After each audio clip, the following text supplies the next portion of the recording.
In 1980, Patrol arrested 1.2 million illegal aliens. The San Diego sector alone will arrest 600,000 this year. As Chief Eliason tells us, 20 years ago, we arrested 6,500 illegal border crossers in the San Diego sector. By 1970, 5 years later, that arrest figure had risen to 50,000 per year. 1975, we were up to 185,000 arrests per year. In 1980, it was 285,000. And now for the last 3 years, our arrest figures have exceeded 400,000 apprehensions per year. This current year, our fiscal year ending September 30th, we will exceed 600,000 arrests. Most of the Mexican-American border is guarded by the natural barrier of the Great Desert. The remainder, where fenced, is porous. I want to show you what we've been able to build by way of protection on our border for $5 million. This fence, with this hole, allows him and a lot of people like him to come across the border absolutely unimpeded. They do it regularly. If you look up and down this border, you'll see people who've gotten over this fence. This fence cost us $1,000 a running foot. This is the best we've been able to provide by way of protecting our borders against illegal intrusion. Large portions of the border are unfenced. All of these people that you see here now they're illegally in the United States. Come sundown at dark, they're going to make their way, attempt to make their way northbound.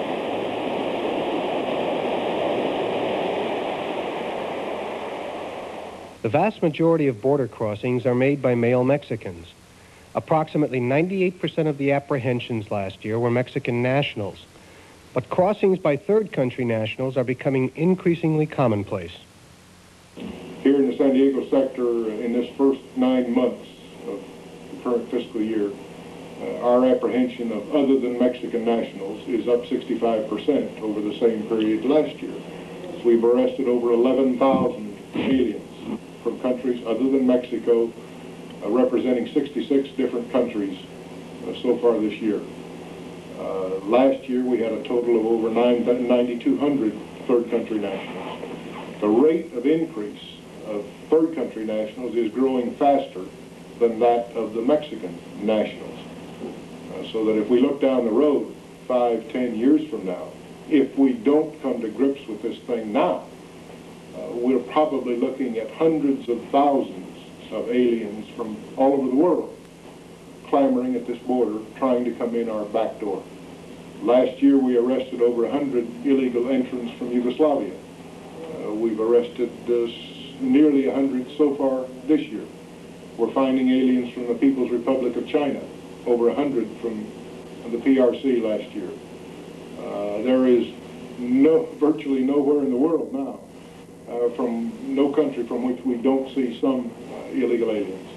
Mexican and Central American populations have increased by approximately 200% in 35 years, from 62 million people in 1950 to 183 million today. Projections are that the populations of Mexico and Central America could well reach 380 million people in the next half-century. In 1985, Mexico and Central America had approximately 6 million live births. The United States had 3.7 million. We have in the city of Tijuana, which is the largest Mexican city on the border, we have an infrastructure which is geared to moving people into the United States. Everyone you see in these films is on U.S. territory, and every one of them is committing a federal crime. If this is their first entry, it's a misdemeanor. If they've been convicted once and it's their second entry, it's a felony under federal law. This is an endless stream of aliens who mass every day on our borders, dash across the border through the thin green line of the Border Patrol, and successfully enter into the United States. The Border Patrol ranged against them cannot even think of enforcing the law because they are overwhelmed by the numbers. So many hundreds of thousands of aliens have passed this way that they have carved permanent alien trails into the American landscape. The best the Border Patrol can hope for is to drive the crowds of aliens that gather every night on our border back towards the Mexican border and delay the beginning of their journey through the canyons.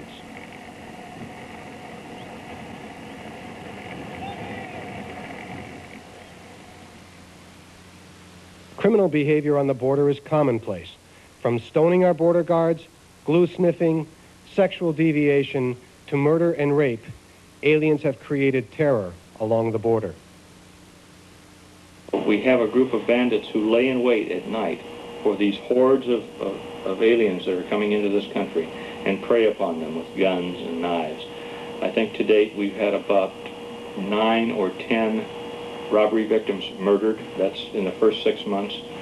Last year, it was, I think, about 12 were murdered. The numbers of robberies that go unreported, we have no way of knowing. Scores of rapes every year. These people are particularly vicious. They have no qualms at all about raping the women that are in the group, about shooting the men if they don't follow their directions immediately. Every 2 days, a number of illegal aliens equal to a Russian division of troops crosses our border, and this has been going on day after day, year after year, with an indelible impact on the social structure of the United States. The Constitution of the United States requires that the national government protect the states against invasion. While movement along the border is more commonplace after sundown, aliens move out and begin to penetrate the border through canyons and river bottoms 24 hours a day. This looks like any walk in the country, but it's a lot different than that, because it's one of the short ways from Mexico to the United States where I am now, and if I keep on going, I'll be in San Diego in a few minutes. Coyotes, as alien smugglers are called, who lead aliens over, are paid anywhere from $250 to several $1,000s per head, depending on the country of origin.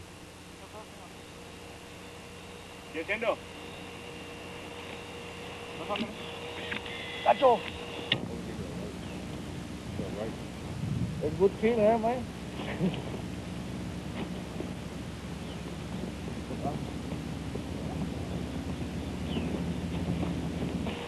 Adios, amigo.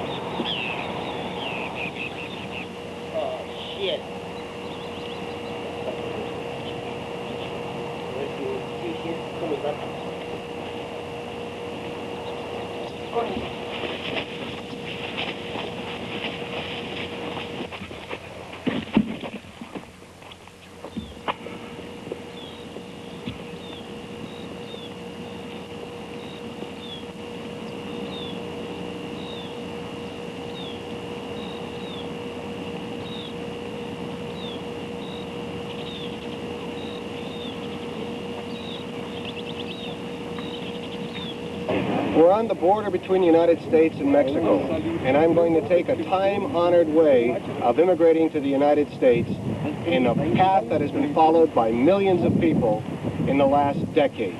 We're going to go from here, over those hills. When we get to the top, we'll be looking at San Ysidro, California, and then we'll proceed down into San Ysidro, and I will have immigrated successfully to the United States. Vamos. Go.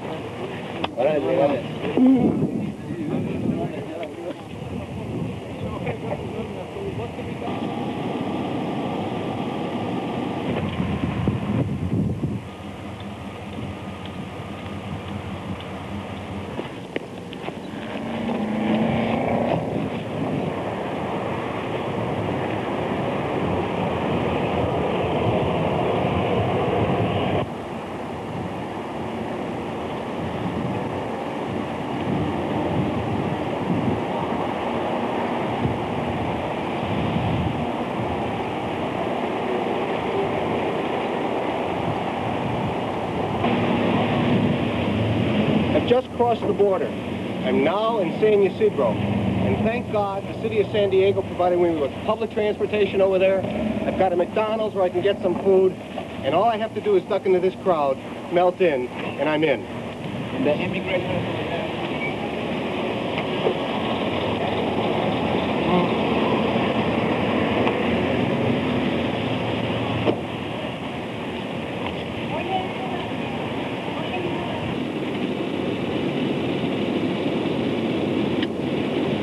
San Ysidro is a common staging area used by smugglers to gather aliens, place them in vehicles, and head north.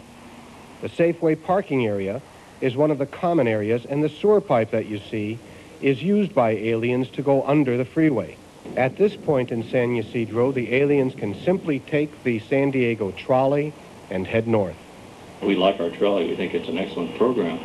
I don't think that any of us foresaw the fact that aliens, because of the ease they have in coming across the border, would be getting on the trolley, riding it to downtown San Diego, where they transfer to a bus and ride the bus into our communities, where many people are involved in crime, and then return via the same system to Mexico in the evening. This is just not a few isolated cases. This is every day, in every community. Aliens use every means of transportation possible to move into the interior of the country. For instance, last year at Lindbergh Field, our international airport here in San Diego, we arrested 5,500 illegal aliens who were attempting to fly out of San Diego on commercial airplanes. We checked the Amtrak trains which run north from San Diego to Los Angeles. 800 to 1,000 apprehensions a month are made on the Amtrak passenger trains. There's one freight train a day which goes north from San Diego to Los Angeles. It's very common for us to take 40 or 50 illegal aliens off of that freight train. Drop houses are used by alien smugglers. Do they use them when they're boarded up like this? They may be. They took some aliens out of here last week, I believe it was, and they boarded them up. How do they handle the sanitary conditions when you have 60 or 70 people in the house? They don't. There's no such thing as sanitary conditions. Typically on a Sunday afternoon and evening, we have to take that checkpoint down. We have to get off the highway because traffic is so heavy. The alien smugglers know that, and so they like to move their loads of aliens. They keep the aliens staged in houses or motels until they think traffic is so heavy we're forced off the highway, and then they move their loads. Now, one of the things I noticed was at the soccer field, it looked like an awful lot of the people were going to come pretty much straight down towards route, is that 173? Otay Mesa Road or Highway 117. And that the men around Dillon Canyon, etc., would be receiving an awful lot of the traffic of the hundreds of people who were there. In that sector, that one sector, what kind of manning are we talking about? How many people would be on duty there on a typical night? To cover the flow of aliens from, say, the soccer field. Probably the outside, the best we can do is to have 15 agents available to handle that flow. I noticed yesterday I was out watching some of the fellows in the Air Force work, and we were behind the Flamingo Motel. And while we had apprehensions going on and they were waiting for transport because their jeeps were full and they were waiting to have a transport come and take them away, I would guess we saw another 10 or 15 people run by right through the bushes on the freeway, and there was simply nothing that could be done. And I would suppose that those kinds of reports get back to you all the time. It leads you to your estimates. It's all part of the this whole scenario of trying to determine what our percentage rate of effectiveness is. And any agent who's been out there working almost any day or night will come back in and tell his supervisors, well, you know, I apprehended X number, but this number got by me. And it's going on all the time. I was talking with one of the fellows a couple of days ago. We were working down by the Tijuana River. And he said that it was his opinion, after years on the force, that if an individual is determined, he will get through eventually, unless he's chargeable with some kind of crime, independent of entering the United States. I think that is a fair statement. If one is sufficiently determined, he will get into the United States. How many times have you gone back and forth in 15 years? Oh, well, I usually go every 5 months. Every 5 months I go down to Mexico and come back. But So 50 times you've come back and forth? no, I've been about 40 times. So, and you always snuck across the border secretly? Yeah, secretly. No. Well, I know how to get here. How many vehicles will pass through this port of entry in a year?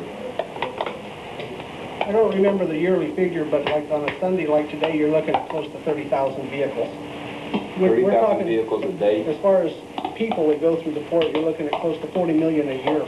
Over 50% of the Malafide immigration business occurs in this corner of the United States, be it Border Patrol or inspections.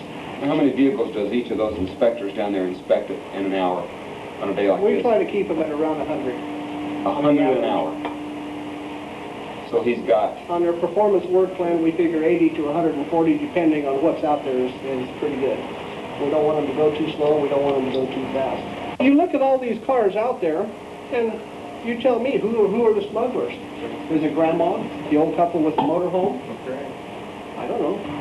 Ed was saying that he has found cases where they've taken out the radiator and a person could hide in the place of the radiator in the car. Or you can find them hiding with the radiator still in, kind of burning up, so to speak. What size of your staff here? I believe it's 59 right now.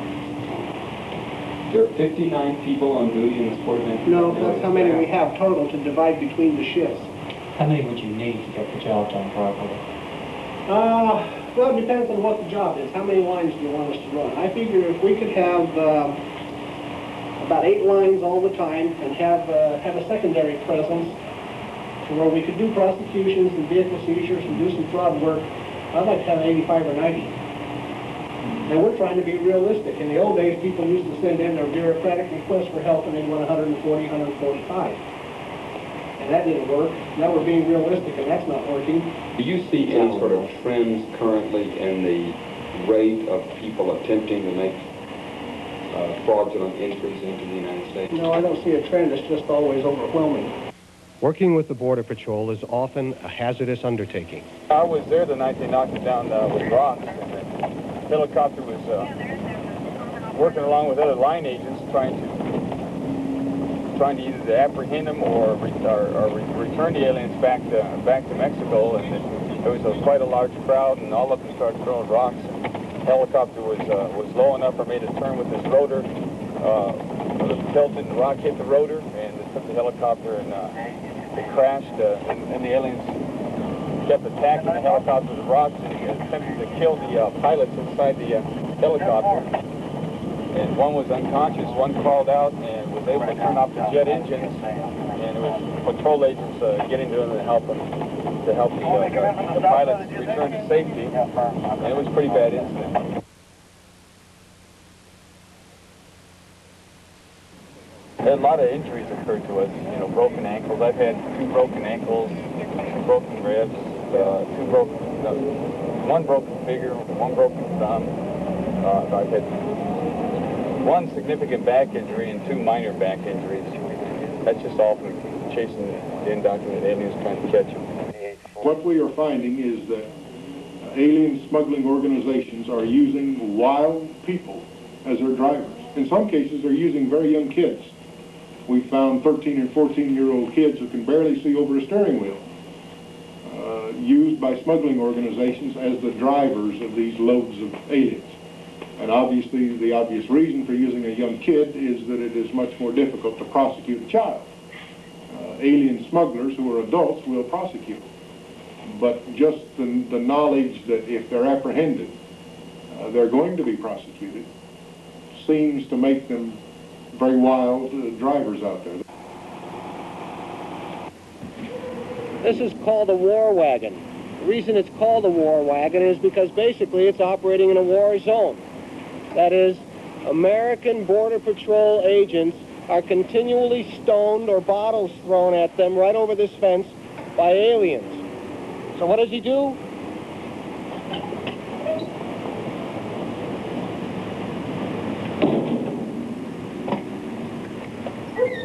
Pulls up protection all over the vehicle so that he can stay safely on American territory and be free from attack by aliens. We're in the situation. We simply do not have sufficient detention capability. We cannot even hold tonight's apprehensions until tomorrow morning. The typical Mexican national who is arrested here on the border is arrested, processed, offered the opportunity to return voluntarily to Mexico, and is back in Mexico usually within 6 hours of his arrest. I wish it weren't that way. I wish we could at least hold long enough for adequate identification of these people. We just don't have the the facilities to detain people. Our limitation is space and sufficient officers to guard them while we have them in detention. Our goal here has become, unfortunately, one of moving as many people as fast as we can, because there are more right behind them we have to deal with.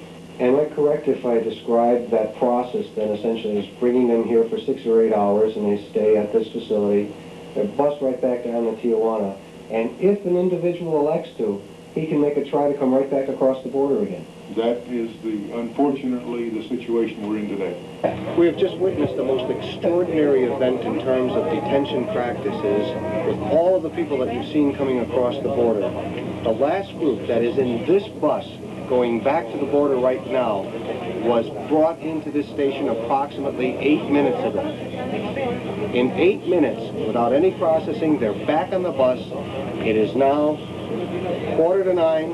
They'll be taken back to the border, and many of the people who are here will have an opportunity to come across the border again tonight. And in fact, one of the Border Patrol people said that he expects to see a number of these folks back this evening. We just returned with a busload of aliens.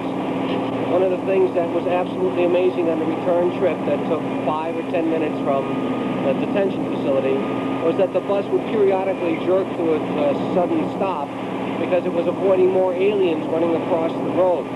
There's obviously no effort on the part of our government to detain people on any significant basis. There's no preventative quality in what has occurred tonight. Some of these people spent 8 minutes in detention.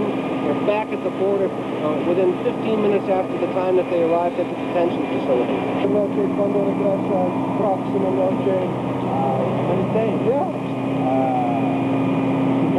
Tomorrow. Maybe tomorrow. Okay. Yeah? Tomorrow? Sí, tomorrow. Tomorrow? Okay. Mañana. Mañana. Okay. Hey. ¿Cuándo regresa? Próxima noche, esta noche, mañana, esta noche, ¿eh?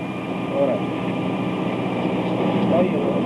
Today, esta noche. We've just had an on-the-spot interview with 6 or 7 people who were going through the line, have been let off the bus. They've said that they're either coming back tonight or they'll be coming back tomorrow night.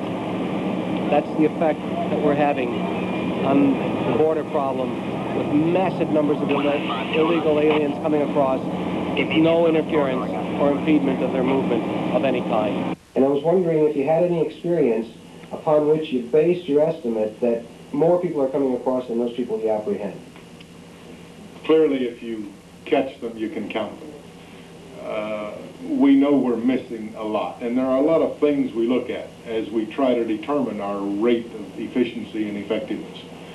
Our scope operators, for instance, the agents out there at night with their infrared scopes, are watching activity on the border. They're watching groups of aliens as they move north. They know, as they call out groups to the working agents out there, how many of what they see gets caught. So they're keeping a record of the number of aliens or the groups that they saw come in, but that nobody could get over to apprehend because we were all tied up. Our helicopter pilots who work at night frequently spot groups of aliens, 20, 30 in a group, moving north, but there's no agent available because everybody is already tied up in the apprehending and processing of other aliens. So we can track that. We know from citizen calls, and we get a lot of calls from the citizenry throughout San Diego County on the movement of illegal aliens who are going through a certain neighborhood or a field. We know how often we're able to respond to those calls. So we have a feel for what we're missing.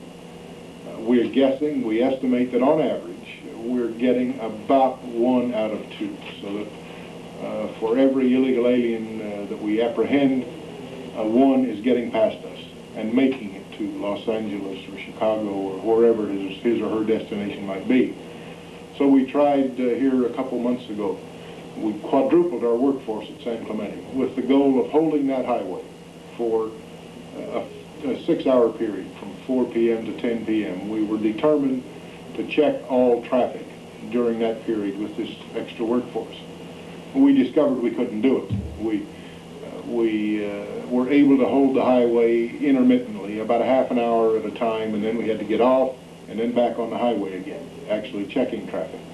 So instead of being able to check for a full 6 hours, we checked for 3. But during that period of time, we apprehended 696 illegal aliens being moved up that highway, compared to an average daily rate of about 250 aliens per day at that checkpoint.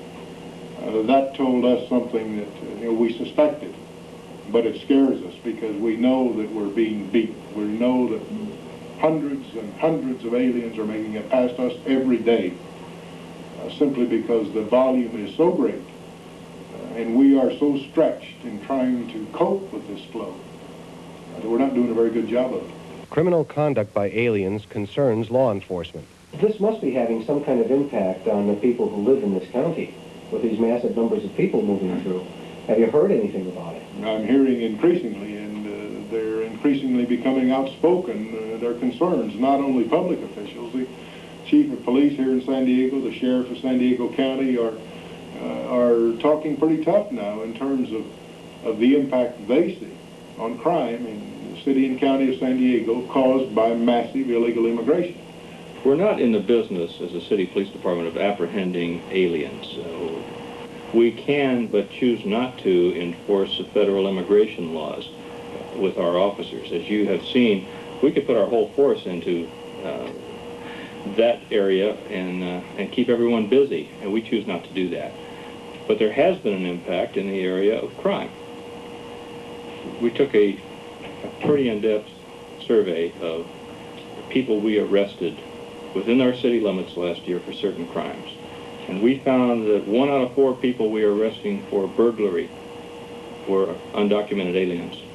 1 out of 4 people we were arresting for auto theft were undocumented aliens. And about 1 out of 8 people that we arrested for any felony was an undocumented alien.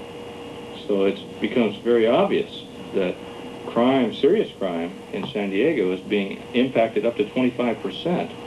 Our crime statistics, the numbers, the victims, because of this flow of people from a foreign country who are coming right through the city of San Diego as they go north. And many of them choose to make their living committing crimes because they can enter this country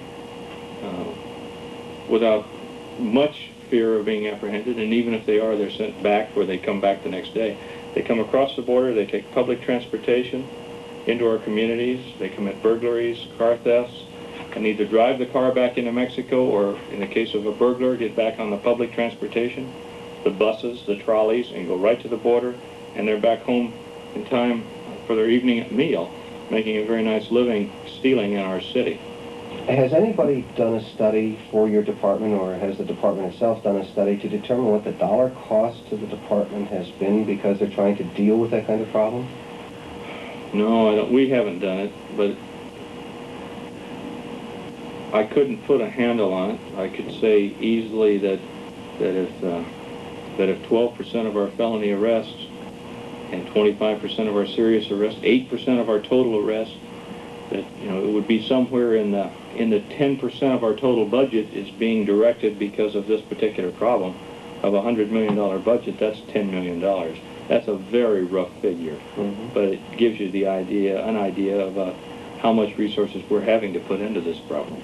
Has there been any impact on you as a result of the unlimited immigration that's occurring? Well, we experience a lot of thefts that we find they are alien-related, mainly for smuggling. Smuggling aliens or drugs or what? Combination of both, mainly smuggling aliens up to the LA County area. What kind of numbers are we talking about in terms of stolen cars in your jurisdiction? Depending on the time of year, between 50 to 70 a month are stolen. In the last 4 months, we have had a lot of thefts of semi-trucks and trailers, which I've added up to $465,000. They've been recovered, but they're damaged. Insurance companies are canceling policies on the small businesses, and it's affecting their livelihood. Their businesses are threatening to be closed, contracts are being canceled, and insurance companies are raising their rates to where it's not feasible for them to operate, or threatening to cancel their policies. Would it be an easier job for you to perform if we got control of our borders? Yes. Why? The demand for the vehicles wouldn't be there. Is any significant portion of this theft activity related to that demand for vehicles? I'd say about 58%. I averaged for the last 3 months, it was about 58% of our thefts were alien related. Unfortunately, it's not my problem because there's nothing I can do about it. It has to be a federal regulated solution, laws or more people. What's going on here? It's pure hell. Los Angeles County has approximately 8 million citizens, and the number of illegals is approximately 1 to 2 million. Today in our Central County Jail, 20% of the inmates there are illegal aliens. It's costing $90,000 a day, and over a 12-month period, it's $20 million coming out of the county taxpayers' pockets to pay for illegal aliens room and board at our Central County Jail. In a recent sweep at the Ramparts Division in downtown Los Angeles, over 60% of those arrested were illegal aliens, arrested for the sale and distribution of narcotics. It's having a terrible impact. I've talked with some of our Superior Court judges, and they said that anywhere is between 1/3 and up of the number of people that come across their courtroom are illegal aliens. Have you found illegals involved in violent crime? Yes, we have one of the most unique situations I've ever heard of in police work that I'd like to talk a little bit about. We have a new type of criminal on the border of the United States and Mexico. Most of these people are Mexican residents, Mexican nationals, and they have chosen to take up a life of banditry, preying on people who are entering the United States illegally. Back in the 1970s, we put together a group of officers, primarily Hispanic officers, who posed as illegal aliens. In fact, if you read Joseph Wambaugh's Lines and Shadows, it was written around that group of people. And they did a really great job of helping to deter border robberies. But it became so dangerous, and they were in so many gunfights, the chief said it's just a matter of time before I lose an officer.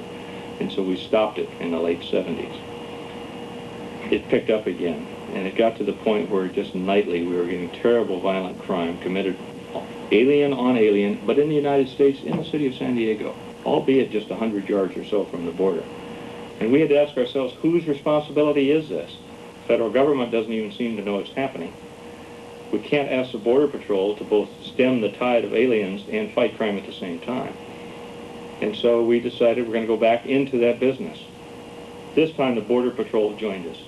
And we have a team of Border Patrol officers and San Diego police officers who, in uniform, on a nightly basis, patrol the canyons adjacent to the border to try to stop robberies being committed upon illegal aliens, try to stop the murders, try to stop the rapes. We believe we are successful, but they still go on a nightly basis. In the past year, 3 Border Patrol people have been shot as a member of this team. We have shot and killed, I believe, 4 people in the last year who are trying to rob our team. Fortunately, today, no police officers, no Border Patrol officers have been killed, but we're still worried about that. And we don't think it's our job. We don't think it's a police department's job to be involved in this kind of protection of people who are not even citizens. But no one else seems to care. And so our chief has decided these are people. They're in our city. They're being brutalized. We're going to provide service to them. We're going to protect them from this. It's not fair to be open season on any human being in this country and in this city. And that's what our people are doing every night. I'm really proud of them. But it scares me to death that we have to do it. We should not have to do it. There's no reason that we should have to have that kind of police service. There ought to be a border. The costs to the communities to which aliens migrate are enormous. Clearly, so long as we maintain the posture before the world, which we presently maintain, and that is the message, it's by the message we send, which tells the world that if you can make it past this little thin green line of Border Patrol agents, if you can make it past the bandits, if you don't die in the trunk of a smuggler's car, you're home free. You make it to Los Angeles, you make it to the San Joaquin Valley or Chicago or New York, you're home free. We'll take care of you, we'll educate your children, we'll provide medical services for you, we'll provide public housing for you, you'll have a job. That's the message we send to the whole world. And so the whole world is responding, and they're clamoring to come in this back door of ours because we're making it so attractive for them to make this desperate effort to get here. Until we change that message, until we change that signal we're sending, we're going to continue to face a growing number of illegal immigrants into this country. We have to be willing to tell illegal aliens public housing, funds devoted to public housing in the United States are for our own people. You can't just step across the border and demand to be allowed to live in federally subsidized housing.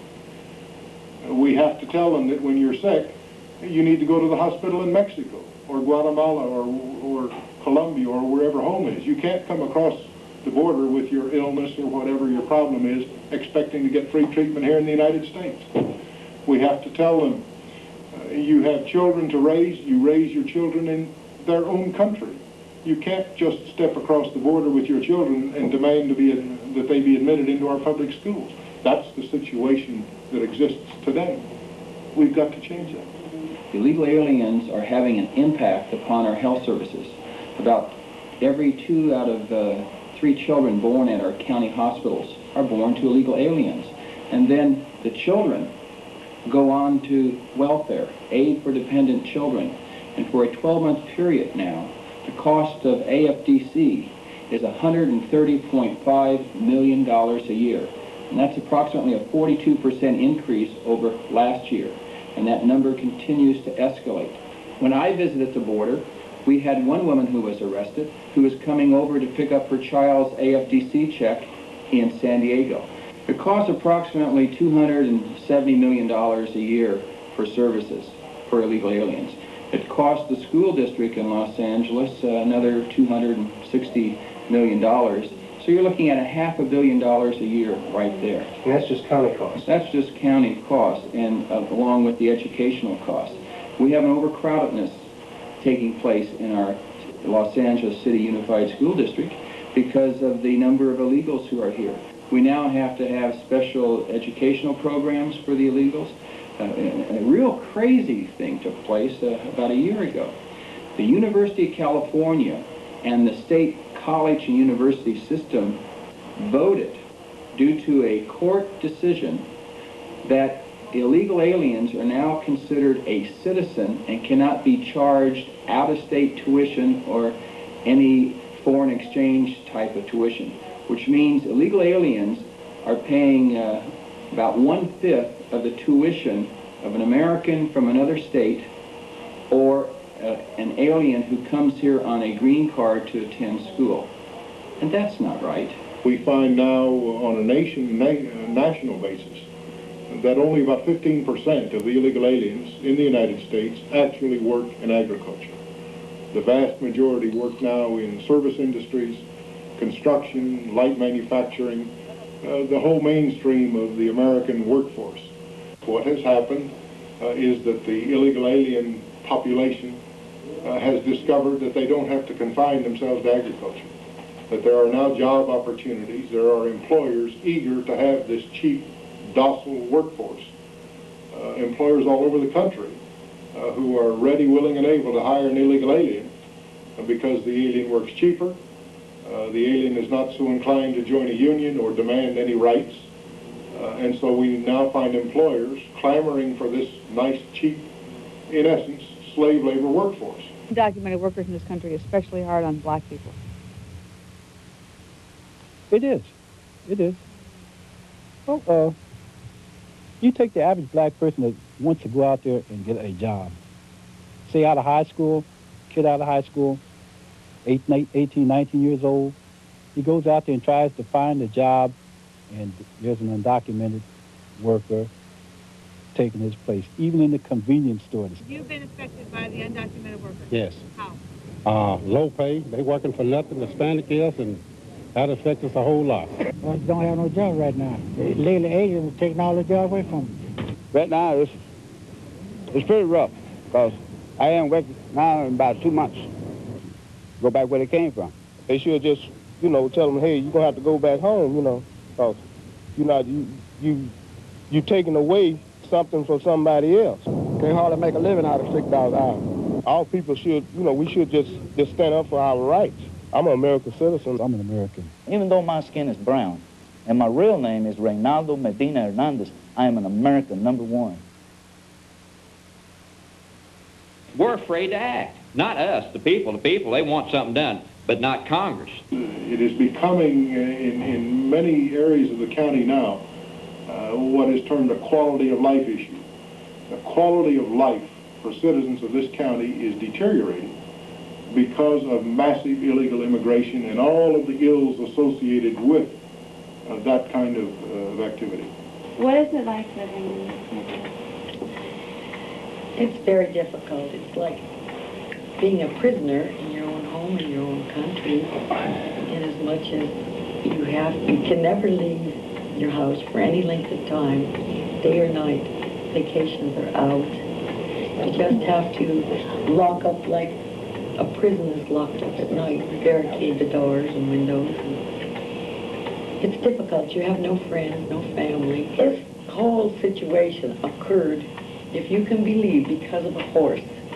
We owned horses, and we put them in the corral of Lienzo of the Charros, which is predominantly Mexican.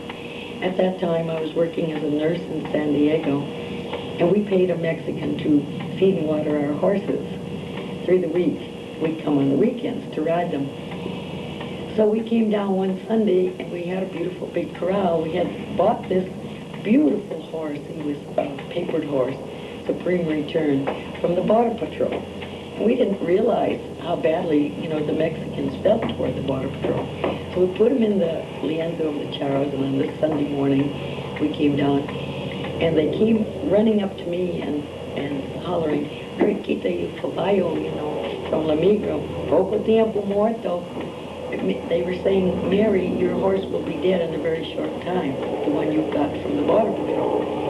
So I went to look, and his corral was filled with huge rocks, not little stones, but huge rocks. And he was running in mad circles with the blood gushing from his chest. He was bleeding to death because they had stabbed him repeatedly. So I became infuriated, and I called out all the law enforcement that would come. It cost a lot of money to save that horse's life. And then we knew how they felt. If they could do this to an animal, what could they do to a human being? So from that day forward, I made up my mind that I was going to do anything that I could within my power to help the Border Patrol stem this type of treatment of animals and people. And then we learned that not only did they hate the animals, they hated the people too, like ourselves.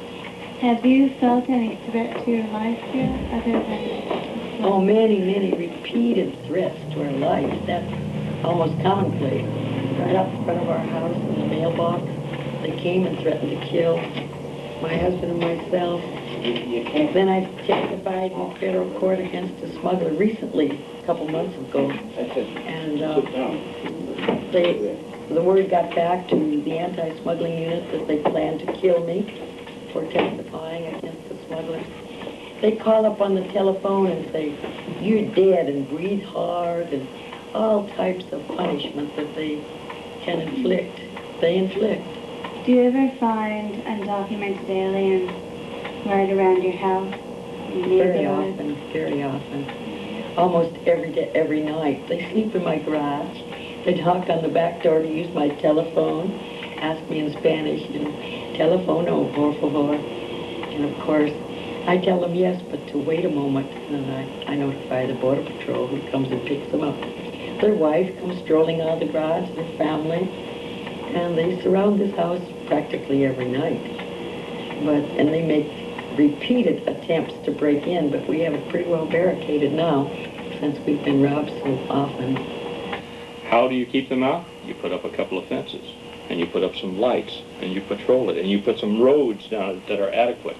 Right now, there's been no money, for all practical purposes, spent on improving that border since I can remember. And yet, the Border Patrol will apprehend 500,000 people this year. 500,000 people this year trying to come across that border.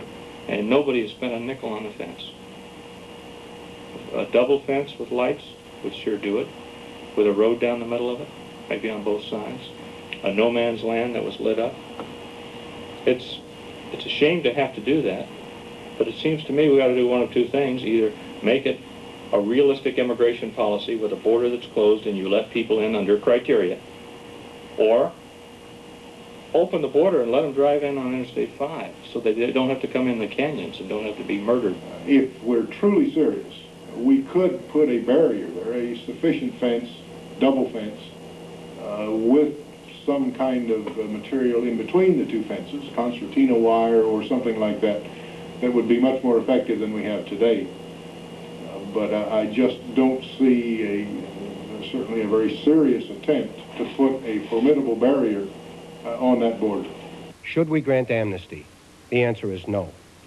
We are dealing primarily with adult males, up to 12 million of them. These numbers will be swelled by hordes coming across the open border with fistfuls of forged documents. If amnestied, they will constitute at least 4 times the voting power of American Jews, 4 times that of Polish Americans, twice that of Irish Catholics, and equal to the total number of American blacks. Secondly, why should aliens be rewarded because they successfully broke the law? Finally, if there are 12 million now, how many will there be in the future as family members follow them? No, the hard fact is that foreign nationals will have to be deported in numbers equal to the numbers that our government has permitted to cross our border each day. Wholesale deportation may allow for the occasional true hardship case, but that must be a rarity. The congressional paralysis which permitted this obscenity to develop on our border must be galvanized into the political will to protect our middle class from being reduced to peonage and to protect our workers from having their jobs plundered by foreign nationals. If Congress doesn't act, what do you see as the future of California and ultimately the nation if immigration continues at its present levels? When I look at where we've been, what we've come to today in terms of this massive flow of illegal immigrants, when I look at the demographics of this world, the 5 billionth live person on Earth was born earlier this month, according to projections I've seen. And we added 1 billion people to the Earth in less than 15 years. When I look at the demographic projections of third world countries, and it's essentially third world countries who are sending their surplus populations here, if we don't come to grips with it seems to me that our future, not too many years hence, will be essentially to reach the level of the third world sending countries. We will become so overpopulated with such a poor population. Our middle class will dissipate here in this country. We will be essentially a country of some rich and lots of poor, much as the sending countries are today. We're looking at an economic level of activity, at unemployment at tremendously high rates, much like those third world countries. And maybe that's the ultimate solution. Once we achieve third world status, then we won't be the attraction for the rest of the world. There'll be no reason for people to come. It seems to me that if we don't get busy and deal with this thing, quit hiding our heads in the sand and pretend like it's not happening, that's the future of this nation. I think I've told you, gave you a rundown on pretty much you know, why it's so terrifying for an Anglo-American to live on the border. But I must add the one thing that absolutely broke my heart. On the 4th of July, I was so proud. I went out with a little small American flag and put it on the fence just to, you know, it's the 100th birthday of the Statue of Liberty, and I was very proud to put up the little flag. We were gone about 15 minutes, and when I returned, it was on the ground, all dirty. They had stepped on it. So after I saw that, in conclusion, I just weep for my country. Because unless something is done about this immigration problem, we will become a third world. We're lost. And I absolutely love my country so much that it causes me to weep. I'm willing to give my life for my country.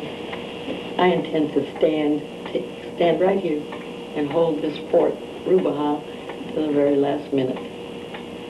I love my country.